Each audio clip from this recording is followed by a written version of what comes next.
Hello, नमस्कार साथियों। मैं अनिल कुंडलवाल एक बार फिर से आप सभी का हार्दिक स्वागत करता हूं एमसीक्यू क्लासेज में। ये एसएससी जनरल अवेयरनेस की सीरीज़ का दूसरा वीडियो है।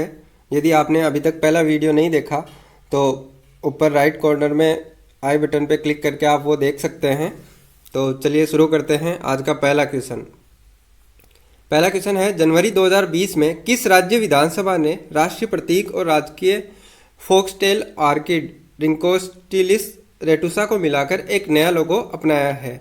ऑप्शन हैं मिजोरम, अरुणाचल प्रदेश, त्रिपुरा या फिर मेघालय। इसका सही आंसर हो जाएगा अरुणाचल प्रदेश। अगला क्वेश्चन देखते हैं, रात्रि आकाश में चमकने वाले पिंडों को किस नाम से जाना जाता है?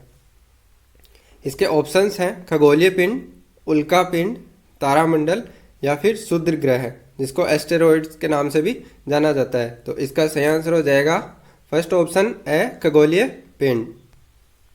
थर्ड क्वेश्चन देखते हैं, किस राज्य में माधवपुर मेला मनाया जाता है? ऑप्शंस हैं उत्तर प्रदेश, बिहार, गुजरात या फिर मध्य प्रदेश।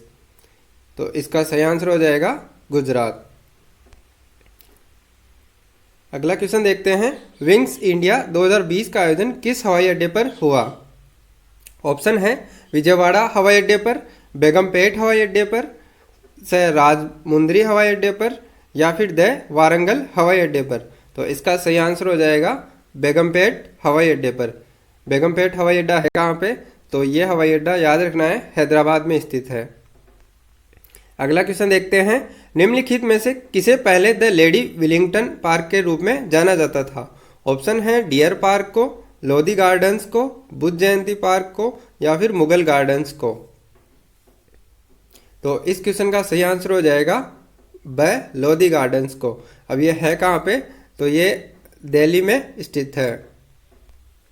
अगला क्वेश्चन देखते हैं, किस त्योहार का अर्थ मेरी मेकिंग ऑफ द गॉड्स है? ऑप्शंस हैं दीपावली, पोंगल, मकर संक्रांति या फिर लाई हरोबा।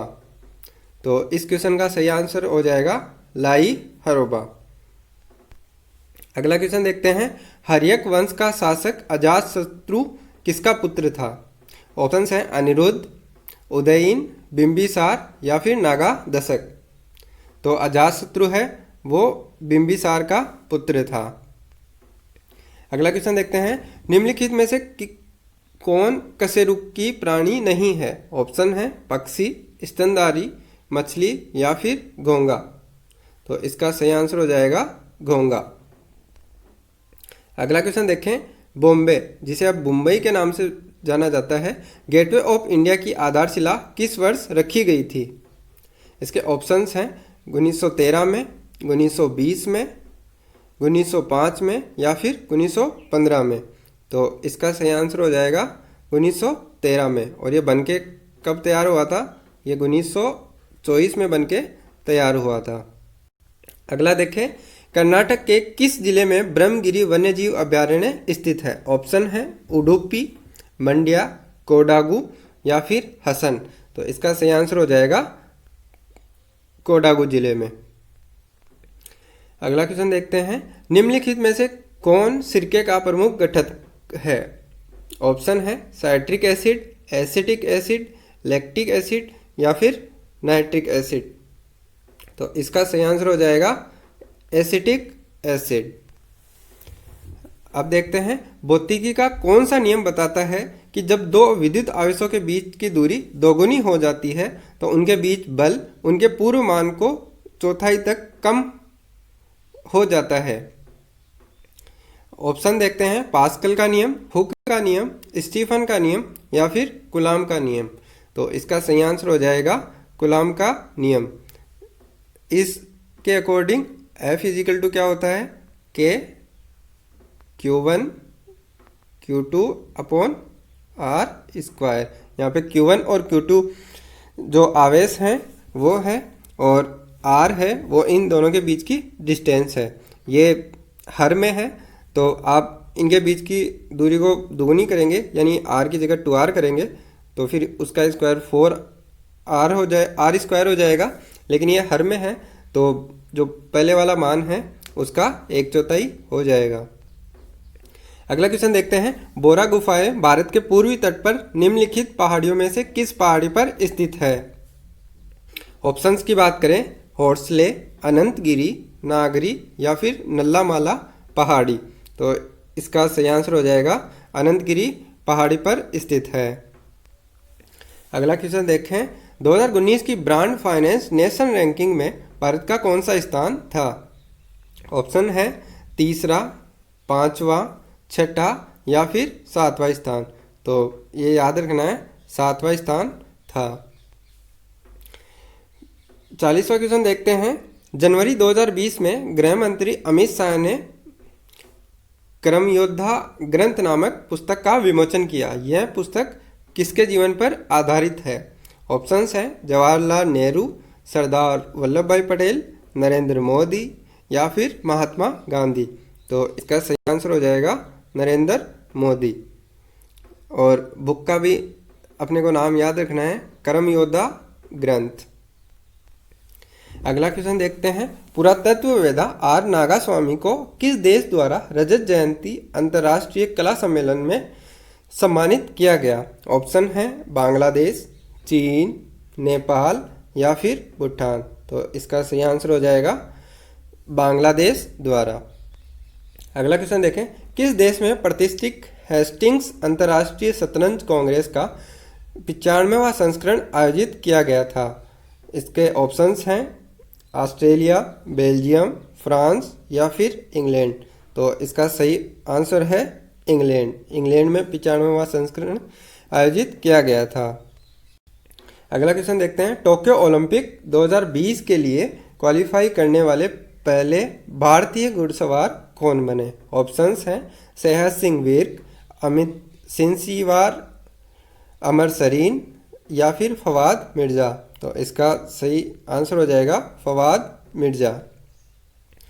अगला क्वेश्चन देखते हैं, कौन सी ग्रंथि फेफड़ों के बीच विद्यमान रहती है? ऑप्शंस हैं पीयूष ग्रंथि, जिसको पिट्यूटरी ग्रंथि के नाम से भी जानते हैं, अधचेतक ग्रंथि, जिसको हाइपोथैलेमस के रूप में भी जानते हैं। थर्ड ऑप्शन है बाल्य ग्रंथि, जिसको थाइमस ग्लैंड के रूप में जानते हैं। और सबसे लास्ट ऑप्शन है शीर्ष ग्रंथि। तो इसका सही आंसर हो जाएगा स बाल्य ग्रंथि यानी थाइमस ग्लैंड।